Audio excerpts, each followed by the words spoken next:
Hello guys, good morning po sa inyo. Muli naman tayo nagbabalik sa ating programang The Action Man at sa ating YouTube channel. Mega love shoutout po sa lahat natin ng mga viewers Luzon, Visayas at Mindanao all over the world. Okay. So ito po, pag-usapan po natin ito, finally nakapag-desisyon na ho talaga. At very sad po ito sa side ni Vice President Sara Duterte. So alam naman natin na ang ilan sa mga senador ay umaalma nga ho, lalong-lalo na ang Maka Duterte po, no? Umaalma po sila o humihirit ho sila na sana ho madagdagan ang budget ni Vice President Sara Duterte.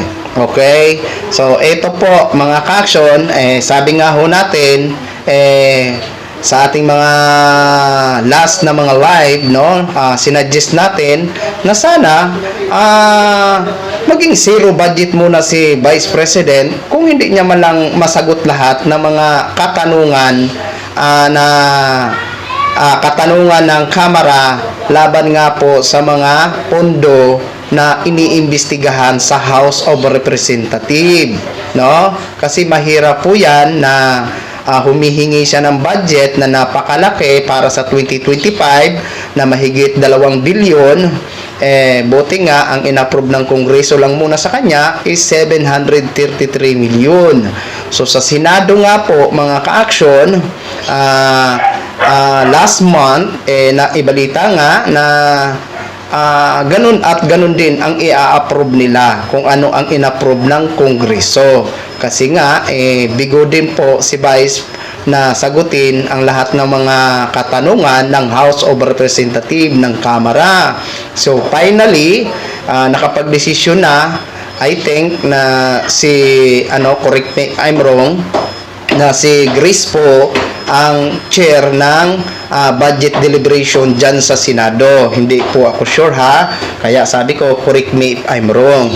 Okay, kahapon din may napanood din ako sa isang ambush interview na kung saan umaakyat ito papunta siguro sa Senado si Senadora Risa Hontiveros na itanong siya regarding nga po sa budget ni Vice President kung madadagdagan pa ba ang 733. Ayon kay Senadora, yun na yun at yun na yun. So ito din po, may pahayag si Senadora Grace po regarding po sa budget. Ito po, ayan, mag-aatas po na lang sa screen para makita nyo din po mga ka-action, mga kakamping. Basahin na lang po natin, simpleng ano lang po ito.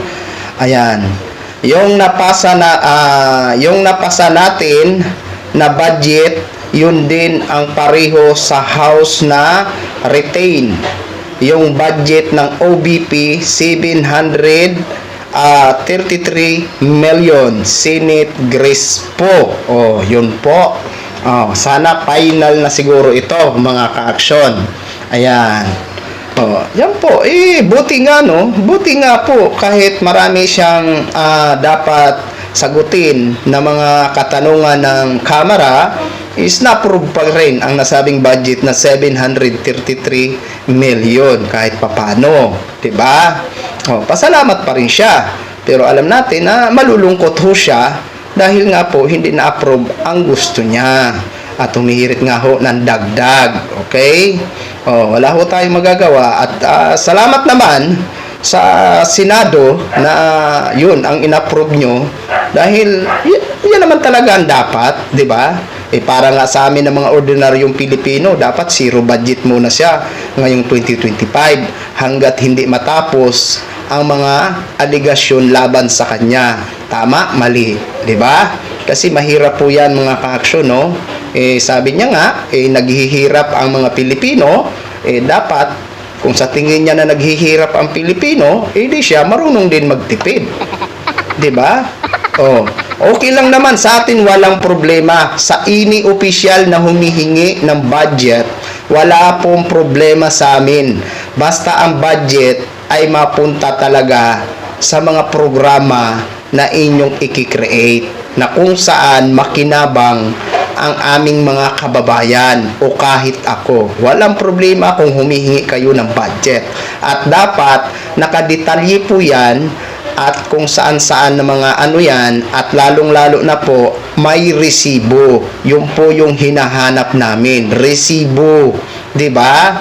O wala ho kaming tutol kung humingi po kayo na humingi, basta magamit lang po sa tama na kung ano po ang gin-present nyo ng mga programa, yung pera na hinihingi nyo na pondo ay dun din po magagamit. At kailangan nakadetalye at pinaka-importante, may resibo. Okay? So yun lang po mga ka-action, mga kakamping, no? Gin-share ko lang ho sa inyo. Maraming salamat po sa ating mga viewers, Luzon, Visayas at Mindanao all over the world. Ako po ang inyong lingkod, si The Action Man.